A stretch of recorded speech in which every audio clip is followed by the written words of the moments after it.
maxay maalin kasta isku nooc noqotay xaafadda, waxbarashada, shaqada iyo hurdada. muuqaalkan waxaan u sameeyay kadib markii aan arkay aniga saaxiibaday inaan waqtigeena ku bixino jadwalka caadiska ah ee noo jidayeen goobteena shaqada iyo waxbarashada sida 2 saac inaan soo galno 12 galabnimo ka baxno shaqada kaas waa mid caajis ah wax soo saar lahayn. muuqaalkan haddii aad daawatid waxaad samaysan doontaa jadwal kuu gaar ah oo wax soo saar leh oo aadan ku dareemin wax caajis ah. waxaan dareemayaa caajis wax kasta maskaxdeeda waxaa ka guuxaya sidee ugu dhigi kartaa maalintaada mid wax soo saar leh oo aadan ku dareemin wax caajis ah. marka waxaan go'aansaday inaan ku soo daro tips yar oo fudud aniga culays ugu ahayn oo aan dibsanaynin aadan maalintiina hooyinka bedeli kara. muuqaalkan ayaa rabaa inaan ku falaqeeyo. subax kasta waxaa caadi ii ahaan jirtay inaan waqti badan ku qaato mobilkayga, balse waxaan uu ka duwan yahay. waxaan qorshaystay inaan subax kasta hal minto sameeyo, taas wax ka beddelaysa maalinteydana ka dhigaysaa mid firfircoon oo aan caajis lahayn.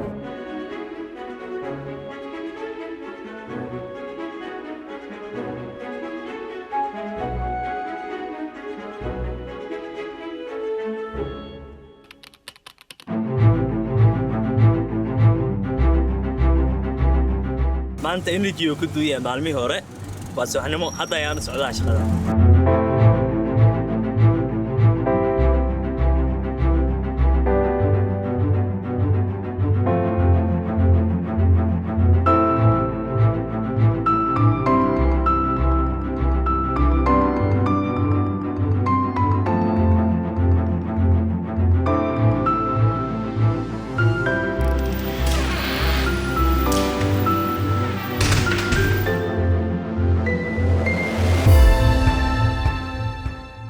markaan waxaan imid goobtayda shaqada sida caadada ahayd waxaa ii yaal shaqooyin badan oo isugu jiraan kuwa gudaha iyo kuwa bannaanka.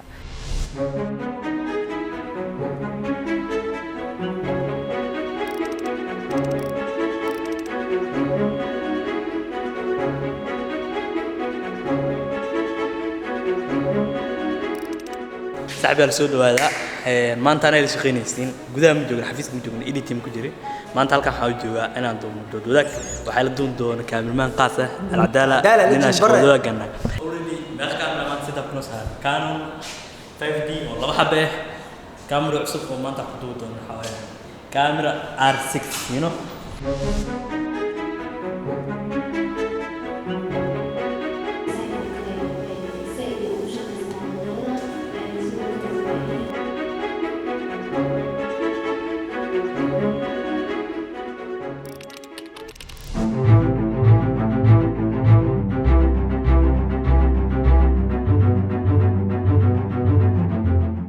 هاد ساعات واشنت قلمو مدة ساعة يا شقينا لي وحن راينا بنانك عادو وانجي مسويش.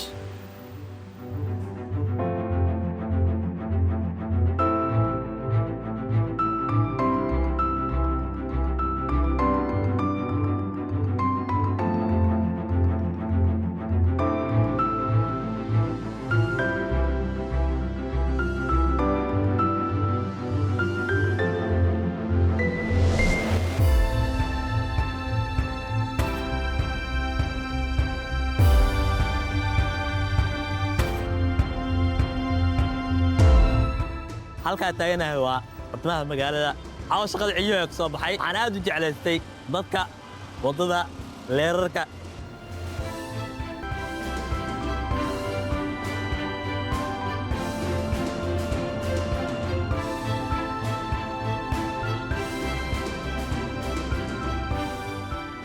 muuqaalkan waxa waa tusaale soo koobaya tibis fudud oo ku soo dari kartid maalintaada uuna dhigi kartid maalintaada mid wax soo saar leh oo aadan ku dareemin wax caajis ah.